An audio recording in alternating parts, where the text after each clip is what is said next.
Tell her the French Lake story. No, that's another story. I understand. That's Andrew Ashley. That's More Andrew stories, Ashley. come You're on. not staying with me. Well, here's a funny one. She may have already said this. So for years, my mother would say she's an only child, right? And years later, my father says, I always thought that you were saying that you were a lonely child. So we always would feel so bad. Yeah, but he would say, no, she isn't. I look at him and I think, what in the hell? Why do you say What that? do you know? That Are you saying I'm not an only child? And one day I said to him, what is this? He said, I thought you were saying you were lonely, and I wouldn't be to know you were never lonely. So tell me about how this all played out from the beginning. From Well, I'm the firstborn of the 6 Yeah. kids of my mother, and my mother was in a lot of pain over it. yeah, As a matter of fact, a lot. She talked about it a lot. And whenever she would be tired or she'd have too many glasses of whatever, she would say, I don't even know my nationality. I don't even know if this is my birthday. I don't know my story. yeah, And it was really haunting to her. She was whining about wanting to know who her real parents were for a long time. I would say my brother Chris and I, early on, tried to figure out whatever we could to help her. And we would ask anyone who would listen to us. yeah. And I knew she was adopted out of Our Lady of Victory Infant Home. And I ended up working there as a speech pathologist. My sister, from my understanding, had people checking things out under normal channels, and then she just dropped the ball. And my understanding was she had a lot of people telling her, well, you probably don't even want to open that can of worms. You're going to head for trouble. Head for trouble. And I think she got cold feet. I went to people there and I said, don't you have some records? And they said, well, they all burned. But see, they didn't have a surname. They never had any way to look. Yeah. She was going to be baby girl born in 1930. It was basically all, and there were a lot of baby girls born in 1930 at Our Lady of Victory Infant Home. I did ask eventually my grandmother, who put my picture face down in the drawer and didn't speak to me again, and we had been very close. Yeah. The woman who adopted my mom. They went in and the clerk said, I really can't access that information. And one of my sisters just said, you know, my mom's just trying to find out who her birth parent is. And she kind of went over, the clerk just said, okay, I'm doing something I'm not supposed to do. Yeah. And she found some piece of, information that was essential. But then I'm kind of like a pit bull. So I started to dig. I went through the census, and you know how many Ed Murphys and Oh my God, yeah. Mary Cecilia McCarthy's. There are actually several of those in the New York City area. So I just started digging, doing all the census and getting documents and stuff. So I got their wedding certificate. So I knew that they had married after they had my mom. And then I got in the record, it's just a ledger that says, I think it says Mary C. McCarthy or Mary McCarthy on September 3rd, 1930, Our Lady of Victory Infant Home, and gave birth to the daughter Mary. So that was it. She never had a birth certificate or anything. Wow.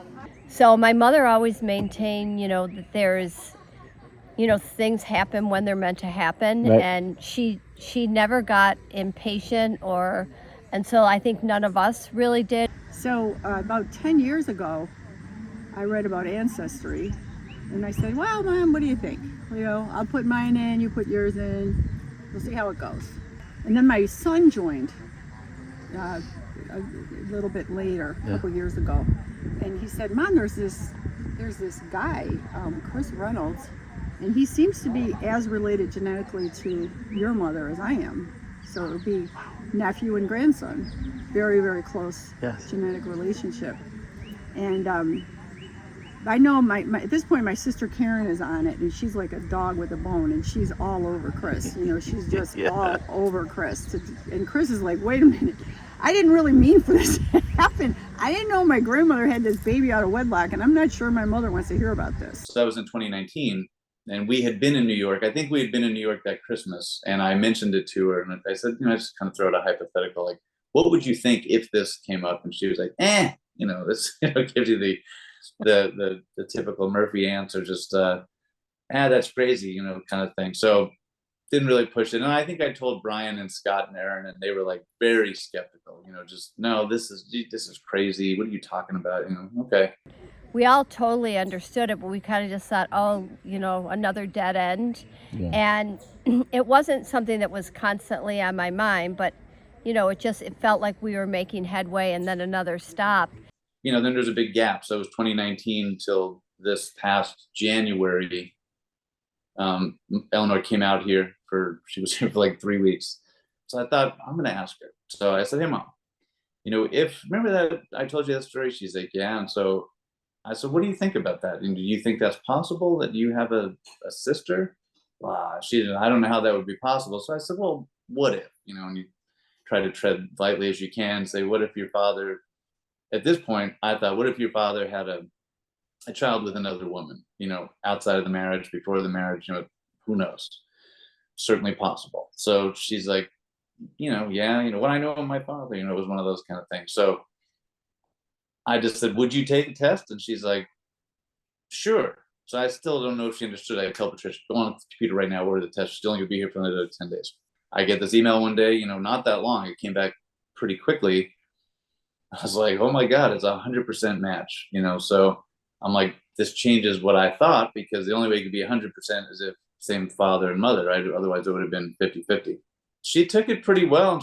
I said, do you understand what I'm telling you? That, you know, your parents, I said, I can tell the age of this woman. I know she would slot in ahead of Mary, but it was like, she was born like 3 years before your parents were married. It turns out that it's a full-blooded sister. Both parents are the same. Yeah. And she said, my mom is very amenable to hearing about this and Yes. being okay with this Yeah. and accepting of this.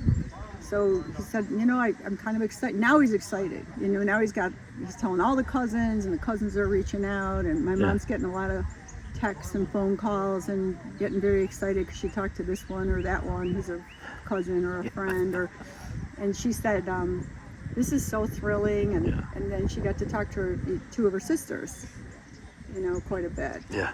I got a call from my cousin Chris in California, and he said, Mary, I wanted to text this to you, but it was way too much information and too much of an unusual situation.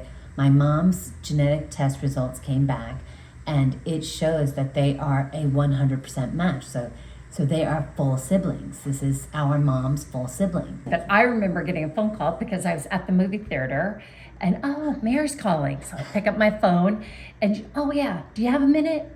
I have a minute, you know, before the movie starts, and you just drop that on me. Yeah. Chris just called, and we think maybe mom's got possibly a sister that she never knew about, and I was, it's gonna take longer than a minute. Yeah. So that's where I was. I did think that this is information that we have now, and then we must share this information and see, you know, what mom does with it is up to mom, but we should share it. I thought.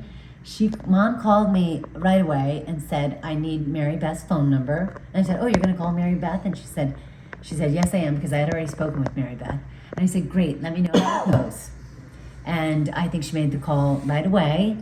And I think, well, the story goes that it went very well, of course. And Mary Beth, Mom called Mary Beth and said, is this Mary Beth? It's Anne, your sister. And I think Mary Beth cried. Yeah. And Mom said it was a beautiful conversation, and that she hung up and she said that when she hung up the phone, she felt bathed in light, and she felt her mother smile at her, and she felt her say thank you for making that connection. And then the discussion came around, okay, so now we got to get you together because, you know, you have to meet each other. And my mom really wanted to meet Mary Beth, and I know Mary Beth really wanted to meet my mom.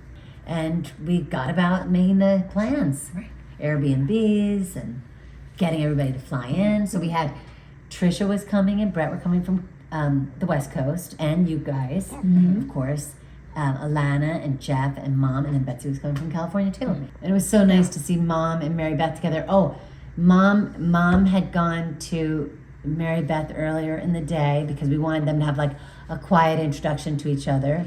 And Tom was good enough to bring my mom over to meet Mary Beth at her place so that they could have just time with nobody else around. And I think that was really critical and really nice. Yeah.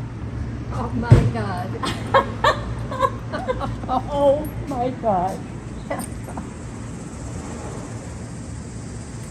Oh, this is wonderful.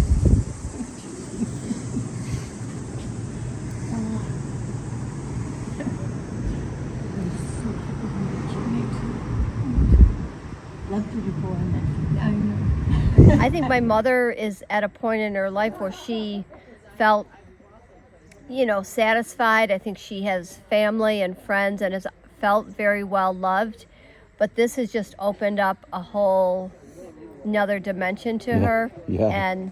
And I know when Ann called her and said, Mary Beth, this is your sister. She told that story to everybody. So, yeah, I just feel really good for her. I was going to leave the house, and I see this call from California, no name on it. The only thing I ever get from California, unless a friend is visiting, is those things about you've let your car insurance lapse. Yes, your warranty. And I hadn't driven in 12 years. And I used to, how do you get your name up this roll? Yeah. And I thought, I'm in a hurry. I'm just not going to pick this phone up. While my head is saying that, I'm turning the phone on and I hear a voice that's so familiar. And I thought, oh my God, who do I know who's visiting in California? And with this, she said, Mary Beth, and she said in a very curt voice. Yeah, because when Mary Beth was telling Tom, she said, is this Mary Beth? And I said, yes. I said, no, wait a minute. You didn't say yes. You said yes. And you said it just the way I would say it. Yeah, because you knew That's was selling insurance. where I was. What do you want? Right. Oh, yeah. She said, this is your sister Ann. And the tears just touched. Yeah, she was so thrilled. She goes, I just talked to my sister. I'm 92 years old and I've never had a sister in my life. The family reaching out, they've been just wonderful and very welcoming to my mom. And, it could have gone very differently, I think. I found it funny because the other night when I was walking into the restaurant and I ran into you guys out in front, I had a feeling that you guys might be the family. Yeah. But then when Jeff said to me, well, we heard this is a good place to try, I got thinking, well, I'm probably wrong because he's probably local then if someone told him to try Betty's. And then we got in and the waitress was, well, the lady who was seating people, I told her what I was there for and it should be under Conley and that my mom's meeting her, having her sister that she never knew, come to dinner and their family. And then Jeff spoke out and he says, that's what we're here for too. And then it was just funny because then I got That's strange. Two different families are meeting their long lost. Yeah, and he knew right away, and that was fun. And I'll just say lunch got loud. Yeah. Lots of laughing. Yes. Like we all strained to hear each other, but we were really trying to hear each other, and there was Yes. lots to say, and we hit it off right away. We did hit it off right away. It was funny. We were like, you definitely could. You could see a family resemblance, but you could feel it too. Yeah. Just similar, simpatico people. Yeah, and oh my God, the Irish connection. I mean, you could really feel it on a lot of different levels. Are we talking about we're in the midst of America? Yes. Yeah, I think it's a great thing, and I think that miracle might manifest itself with the children and their children going forward. So like my children. Yes. Everyone's children here. Yeah. Yep. And I think they're going to start getting to know each other as time goes on. Yeah, I think you're right. Yeah. You're going to get stronger with time. Yeah, it magnifies. And, the lake house, of course, the lake house day. The actual Saturday was reunion. Fantastic. It was fantastic. And quieter. Much We were quieter. outside. And we had it was over an extended period of time, so we had time to kind of make the rounds and talk to everybody, and it was so much fun because it was just there was so much joy. And John kept saying it's nourishing. We would have had a lot of shenanigans, I think. Oh yeah, I could tell already we would have had fun. We Yeah, did. I mean, You we already have One enough. thing I noticed about all of you that I've Yeah. met so far is you smile a lot, all of you. Yeah. And that's a gift from God right there. That's We laugh. I'm like, oh. And no, you guys smile. My wife, she's smile's like, what'd just you a guys do? frown I'm like, to your we did upside what we down." always do. We hang out and tell stories. Yeah. Your Nana and My Nana and my grandfather, I was asking my mom last night how they met. And they met at a fire. Like there was a house on fire in the neighborhood. And We people said come like, out oh, a and stand there. bonfire? No, a house fire. So they were like standing on the street watching So the Satan's fire. involved, okay? Yeah. And then they started chatting with each other and that's how they met. Apparently, the mother, the day I was being born, my father got a call. Now, you have to understand that my aunt was a nun in the order that ran the hospital. And Sister Harold. So he was called, and he wasn't an OBGYN, but he was a cardiologist. Yeah. And GP. Yeah. So I think, and I don't know this for sure, I think he was there for the delivery. And what they did was clean me up and wrap me up in a blanket. And my mother said that she was in the car. She was 24 years old. And she was in the car in a house dress. After I was born, I said, did my mother ever see me? And she said, I don't think so. I think that was what they did. They didn't want the mother to become attached. And so wrapped me up and took me to a hospital, which was right near where we had lunch the other day. And it was, they called it Old St. Mary's Hospital. And I was preemie, I was little, and I was there for at least 2 weeks. Mom, you were preemie, weren't you? Yeah. Oh yeah. I was a little premature, but I was very small.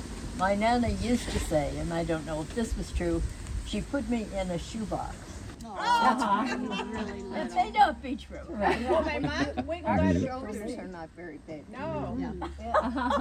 I had two friends who'd gone to St. Margaret's like 4 years ahead of me, and their parents knew my parents. And I said, you guys are enough older than me. Did you ever know about my adoption? And the two of them said, sure. Now I'm about 40. And I said, what? Unbelievable. And they said everybody in St. Margaret's knew you were adopted. And the story was that when you got married, your father was going to tell you. After he died, my mother told me. I always thought it was my mother who wanted to keep the secret.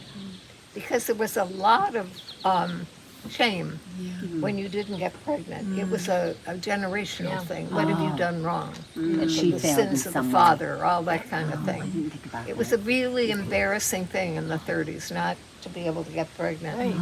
And so I always felt they kept the secret because of that. Someone in Dad's family told you that Nana Daddy. went to her bed, wore a pillow, took to her bed All like she summer. had delivered the baby, and received guests, and all her friends knew she did not really have a baby, but they all pretended that they were thrilled for her that this delivery went well, and they were presented with my mother. And so what was the Christmas story? Yeah. Oh yeah, Christmas trees. The Christmas It was tree. the year that my Nana died, and my mother and my Nana were so close. And my Nana took great care of us when my mother was working, and we were very close to her. But she had a heart attack, and when she died, it was December the 14th. And we were all bereft, but my mother, before Christmas time, probably close to the day, went out and got a Christmas tree. And even as a kid, I was like 12 years old, I remember thinking, that has to be so hard. Anybody else would have said, we can't do Christmas this year because, you know. But my mother was like, no, your Nana would want you to have a Christmas tree. So there she She's was. amazing. Had a Christmas tree, and we celebrated Christmas. And so if you're facing something and you don't think you have enough money, You see it when you look it comes when you need it. It's the first Pennies from communion. heaven. If you have faith. I really wanted to get my kids' first communion dresses, and somehow, some way, a check comes in, or you do a job for somebody who didn't pay you, and all of a sudden they pay you that day. And this is what I believe. This has been my I experience. do too. I like that as well. My Sort of mom like definitely water, it did. flows. We were all swimmers. We were all swimmers, and we'd swim in the summer through and in the winter. But in the summer at Mountain Lakes swim team, they wanted us to buy the swim team swimsuit so we looked like a team. Right. But 5 times whatever the swimsuit cost. That's a lot of money my mom didn't have. And so, but we were pretty good swimmers, so they weren't really pressuring us too And there much. were 5 of us. There was 5 of us. We were like half the team. So we would, but it would get, as it got closer to like showtime, the first meet, pressure would go on a little bit. But I remember my mom, and I don't know where the check would come from, but I remember it coming in the mail as a late tax return check or something. She was like, "We're going to the skiing sport." Do you remember that? We all got our swimsuits. My mom's like, Yeah, nobody was more excited about those suits than us. I love the pants too. Yeah, come on. Pants are outrageous. This will be the eyeglass test. So Mary Beth, when you wear do you have glasses? "We got them on." Okay, because my mom, we yeah. don't know how it defies physics, but she very often her glasses will slip to the very, very tip of her nose. For hours. Her nose never, yeah. And it's like a miracle what's happening, and it really was. It was so good to see Mom and Mary Beth together, and in such a beautiful setting, and have this time together, and then the whole family just kind of totally embracing it. It was really nice. It was beautiful. I don't think we change a thing. No, it's perfect.